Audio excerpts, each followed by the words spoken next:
Okay, call the meeting to order. It's 5:02. Just before you go, I want to make sure Councillor Wilhelm, you can hear us online. I can hear you. Perfect. On 2.1, the adoption of the agenda. Mr. Frank, anything else for the agenda, or is this it from administration? No. Council, any discussion from council, any items to add? Not seeing any. Can I get a motion? Councillor Move Coogan? that the agenda be adopted as presented. Okay, motion on the floor. Call the question. All in favor? In favor. That one's carried. Down to 3.1, policy 4301, operation of transfer stations. Go ahead, Steve. At the 31st council meeting, it was requested to bring this policy back to the GMP for discussion.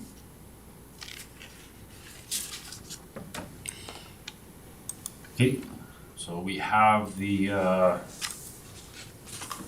policy that we have in front of us. I think it was Councillor Coogan, you were the one who asked to bring this forward there. Any discussion, any items you wanted to bring up on this? Or? Yeah, I just want to know where in this policy there's anything about the new to you.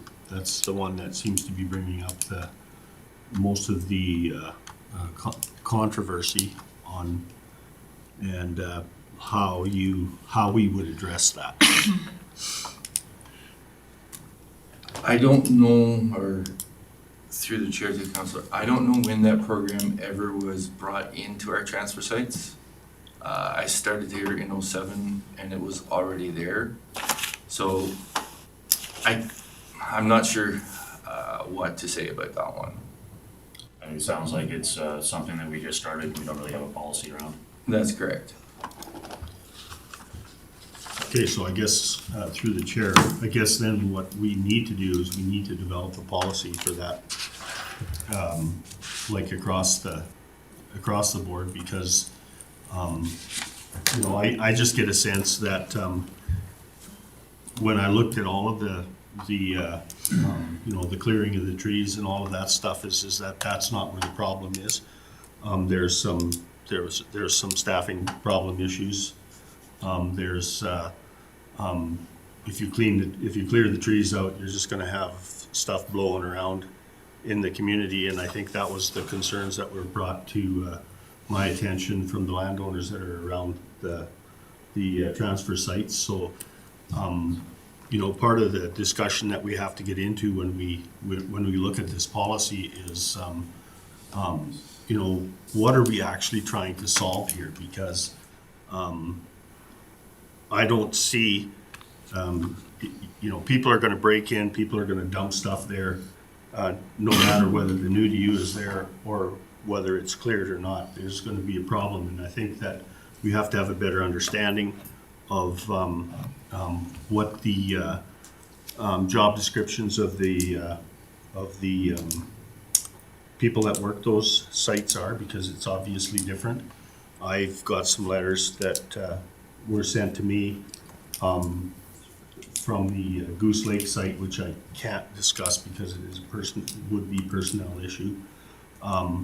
But I think that we really have to have a look at that before we do anything in those transfer sites. We really have to have a look at what is it that we want to do there. Okay, to your point, the part about the clearing and the trees and the security and stuff out there, that is something that's coming back later, as discussed from administration. They are bringing us different things, so that's different from what we have here. And stepping into the round around job descriptions and what the personnel do, that is out of our realm. That is not something the council does. That's an administrative level. So we can look at what the job description is, but we don't form that. That's not us. I understand that perfectly. That's why I'm not discussing it. Yeah, and your worship, if there are personnel issues, they should be forwarded on Through to administration. Yes.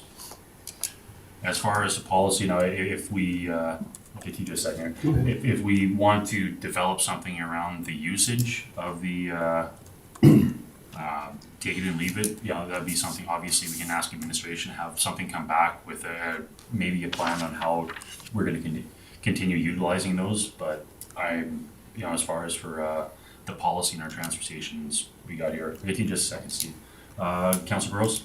So, I think that what we're really talking about here is kind of a service level that we're expecting at the transfer station, and there's nothing in here that indicates any kind of service level, hours, anything. So I would think that we need to include the new to you. Is that what it's called, new to you? Yeah, it's new Take to it or you, leave or, it, new to you, yeah, whatever. that's what most of them call it. And it needs to be identified and put in there as a service level and some rules put around it. I think it would be, I mean, it's just a level of service which is in our area Yep. to do. On the issue of the other thing though, I mean, it's not uncommon that counselors receive feedback on staff, and I don't know that we've had a great mechanism for running that through necessarily. So maybe that needs to be dealt with in a separate policy or a separate conversation at another meeting. Because I think everybody's had those phone calls. But that would be my suggestion, that we actually have a conversation around the levels of service here and set that up through the policy. Steve, go ahead.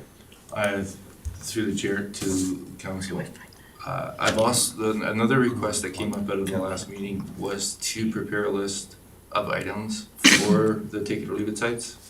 So I have that coming to the next council meeting as well. That's a part of my other one, along with the pricing of the cameras and so on and so the other stuff. Okay, no, just as far as a list for the take it and leave it, I'm just clarification what you mean by a list. I have items that Okay. are acceptable and non-acceptable Okay, items. I got you, I understand. Those I've took some time, gone through some other areas that other municipalities that have that in place, and have summarized, basically taken what makes sense and added it to this list with a couple other things added to it as well, right? So. Councillor Wilhelm, see your hand up? Yeah, I just had a quick question for clarification. Is, Councillor Coken, is the new to you and the take it or leave it program the same thing? Or are we referencing the same thing there? Yep, it's the same thing. Okay. Okay, thank you. Okay, so I guess with this policy that we have in front of it, do we want to, council want to have this expanded to include the levels of service and the, with, I guess, your list in the items for the take it or leave and kind of how that program will roll out, or do we want to do that in a separate program, separate policy? Councillor Cogan? Yeah, through the chair, I think what you do here is if it's a level of service, it needs to be written in here in a way so that it's understandable both to us and to the public who's going to use that particular one. I mean, there's a lot in here already that is, pretty much the way it should be, but the one that's been left out, and we've been doing it for obviously before 2007, so it's become part of what the level of service is. Mm-hmm. So we need to know, and obviously Mr. Hollett has prepared a list of things that would be, so that all of a sudden, it changes the whole picture into something that is more manageable, and that makes sense to me. Okay. Would you like to make a motion on that? Yeah, I'll make a motion that we ask that included in policy 4301, the level of service would include the take it or leave it, however we want to name it or do it. Mr. Frank? Your worship, members of council, if I can help Councillor Coken, is that council direct administration to revise the policy 4301 to include take it or leave it program with all levels of services for the transfer stations. That covers it. Thank you. Okay, any discussion on that motion? Not seeing any, call the question, all in favor? Favor? Perfect. Thank you very much. Thank you. No. Look forward to seeing what you bring back for us. Thank you. Amended policy 7002. Heather. you're up. Right. Good evening, Reeve and Council.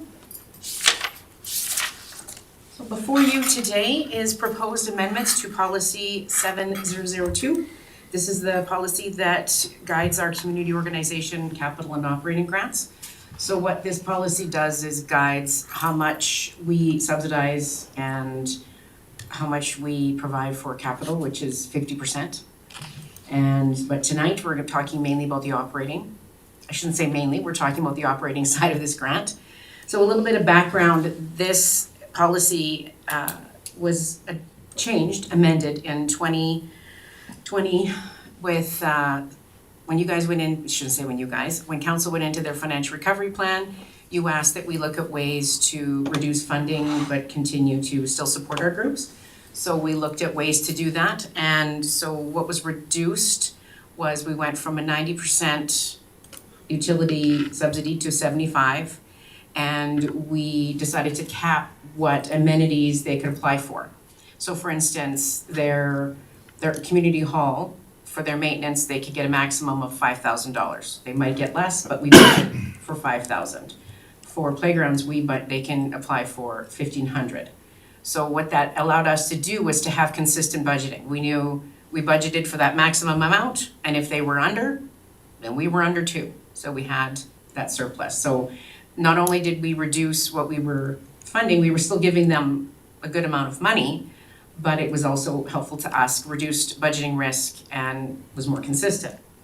And then we decided we'd review that in 2 years and see how it affected our groups. Well, we had a pandemic that hit, and we felt that we wanted to give them a good 2 years. So here we are in 2024 with some adjustments. And so going into your rationale, we went to the Community Services Committee and they had a look at this, and we reviewed the policy. And what we're proposing is that typically what we do, this is just affecting our ag societies, is we enter them all into a spreadsheet, all of what those utilities I talked about and all those amenities. And then we get to a bottom line that they are eligible for, and then for the ag societies, we reduce that, we deduct what they get from the Alberta Ag Society, and then that is their grant amount. So what happened was, when we did that, 2 of our ag societies in this new policy, nothing, because we reduced that. So we came to council when that first happened, and council agreed to say, okay, they can get a minimum of 5,000, because that is what our group, the minimum that they were getting. So we thought 5,000, they got that, plus we also paid for their insurance, because we subsidized that 75%.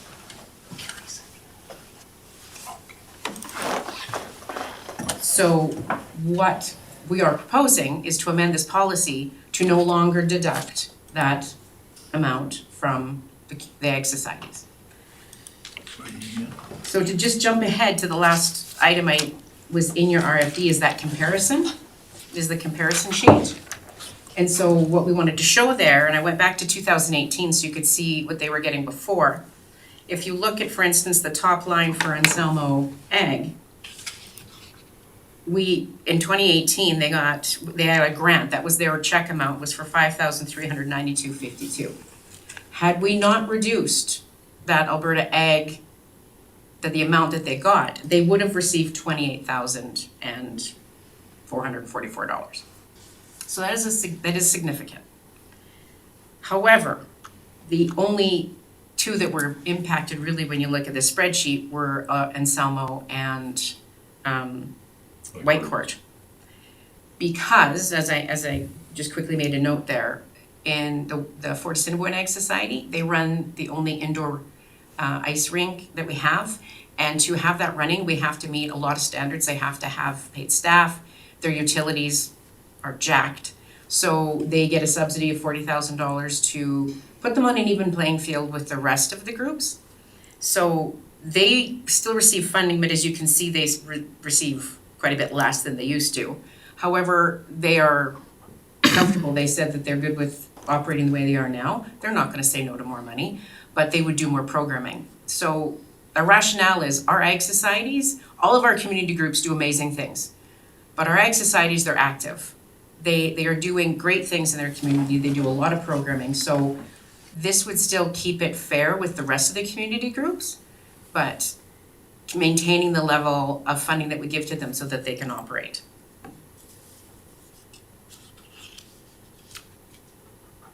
That was it in a nutshell, if you have any questions. Okay, council, any questions for Heather?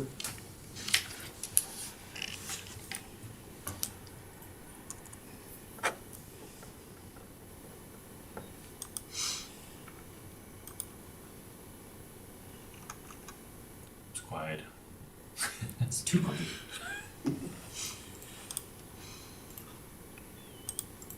Jack and Jeremy, you got any questions here, Councillor Willem? No, I read the RFD earlier and I thought it made sense to return it back to the previous funding level, so I have no concern with this. Go ahead, Heather. Through the chair to Councillor Willem, we're actually not going back to the previous funding levels. We are only changing item 5.1 as highlighted to say we're no longer deducting the Alberta Ag grant that they receive when we calculate their funding. We're not going back to. Yeah. Okay, I just wanted to make sure Yeah, that was well, clear in the amendments. I just meant like we're no longer now limiting the funding that we can do to them, because that's the way it was before, correct? Like, Yeah, it was- no, we did but we deduct. wouldn't limit it based on their own society's grants. So you broke up there, Councillor.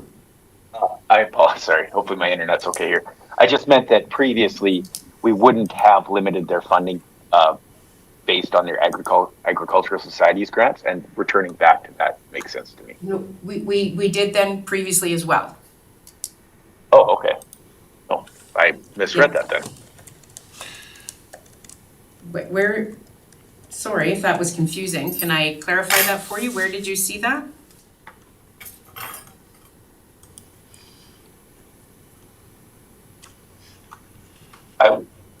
Just let me look through it again, sorry.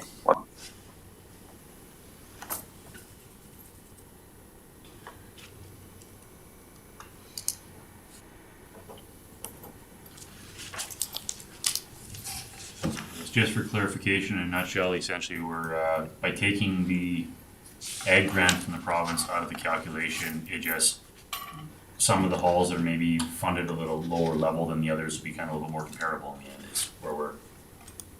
Yeah, it is only the ag societies that were truly That you're impacted when changing. you look at the comparison sheet.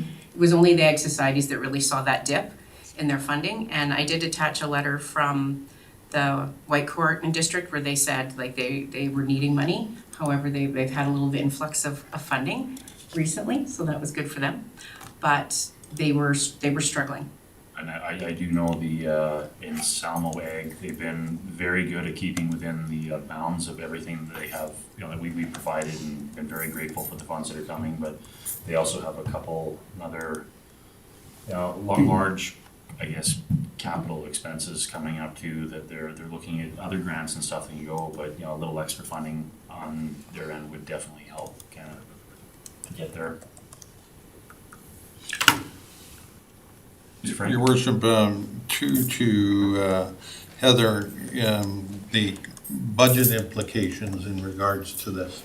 Okay, so if you look at the comparison chart, you can see down there where I have those totals, what I failed to include in there, but I do have some numbers if you'd like. I did talk to Andrew, and we have constantly been under budget in our actuals. So I don't want to use the flippant term that it was a wash, but we shouldn't have much budget implications because we budget for those maximum amounts and usually they're under. So for 2024, we did budget for this. So in 2025, we wouldn't see an increase to the budget very much because like I said, we're usually under, our actuals have always come in under budget. If I can grab, where did I stick those? Oh, I must have left them upstairs. I have just a little print off that Andrew provided that showed our budgets to actuals from 2018 to now. we were under budget. Our actuals were under budget every year. Yeah, your worship, members of council, if I may, however, you're giving, based on this, my understanding is the El Salmo Ag Society would get an additional 15,000, and the White Court District Ag Society would get an additional 28,000 for a total of $43,000. You, sorry, through the council to Mr. Frank. Yes, and it does look like that, however, That's fine. okay. Okay, so therefore, what you're saying in the budget amount that you've been budgeting for is the other societies, because they don't reach their max, you're just gonna reallocate their funding. Or you're gonna increase the budget by $43,000 in 2025 because you don't know the max, that if they reach their max, then they'll need that funding. Yes, for So 2025, as yes. a result, this would be a $43,000 impact, worst case scenario, if everybody spent their money. Okay, And again, I'm just, it's so that council understands the financial impact. I'm not saying that's not right. I'm just saying that if everybody hit their max, you're saying that they have never done that. But if they did, then it would be a $43,000 impact to the budget. Yeah, thank you for that clarification, that, yeah, I do understand, I understand, like you said, we've never been there. We're still kind of within that line, but in the off chance that everybody comes, you know, it could move the budget up, and it would, sorry, to Brief Kush, it would in 2025. We did budget enough in 2024. Yeah. So we're not, we wouldn't be asking for extra money, but 2025, we have to do that. So I just have one question on this. I've got that cleared up in my head now. So these other areas where you've got just a word highlighted and, you know, when possible under 4.7, has that been added in, or? Those are gonna be, those are the amendments, like the changes. There was some just, if we were coming to you for one amendment, we had to look through and thought, where could we, there'd be small amendments. They don't actually change the structure or the parameters, they're just So you're just cleaning up the language? cleaning up the language. And I'm just trying to make sure that they're added in, because you have something that's highlighted and struck in the other one, so you're striking it, but you're highlighting it. The highlighting, The fact that you've struck it, so. yeah, we're taking it out. But, yeah, with that, unless there is nothing else, and my finger's fast enough to get up here, I would like to make the motion that the Governance and Priorities Committee forwards the amended policy 7002, community organization capital and operating grants, to council for consideration. okay, motion on the floor. Any discussion from council on that motion? Not seeing any, call the question, all in favor? In favor? And that one's carried. Thank you very much, Councillor Burrows. Brings us down to item number 5 in the agenda.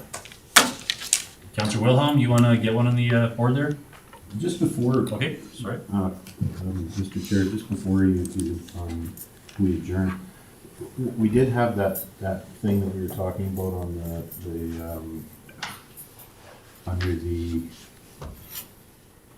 transfer station. We were talking a little bit, and again, it's tough because it gets into staff, but so when council, so that I get this straight, when council receives these kind of phone calls, what's the mechanism and the go through for this? Do we have a policy on this? Mr. Frank? Well, yeah, so if there is a personality issue in regards to any employee, that you should inform me, and then depending on the severity of it, I would take the necessary steps to investigate further and assign the appropriate individual to deal with the matter. And then is there any, but there's no policy for this, there's no reporting back to council, we have no idea what becomes of any of this, right? Well, again, at any time, in a closed session, you can deal with the personnel matter if it's serious. And usually what I do, if that's the case, is that the matter has been dealt with, either through emails or through closed session, in closed session. Just so that I get this straight, there's no policy to deal with this stuff. Yeah, I believe council, under their, is this the code of conduct? What is this? Yeah, that council is to,